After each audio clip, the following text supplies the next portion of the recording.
I need to 3D print the gear for my project, but PLA isn't strong enough. I think I have something in the back of my shop. Give me a minute, Tom. I'll take anything at this point. Here, take this. What's this? Is this meant for 3D printer? Of course, this is a composite filament made of strengthening carbon fiber and PLA. This should do the trick for you.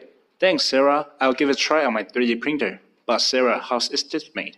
I'd be happy to show you, Tom. To create this material, first we need to add some PLA, then some carbon fiber. Next, we basically put both into the frying pan and heat them up. Try your best to mix them as evenly as you can. After it cools down, we can take this PLA and carbon fiber cake out. I know it sounds tasty, but trust me, you don't want to eat it.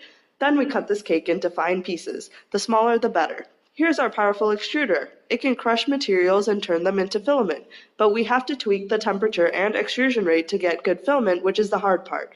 That's it. Pretty easy, right? Try your new 3D printing material. Wow, it's awesome.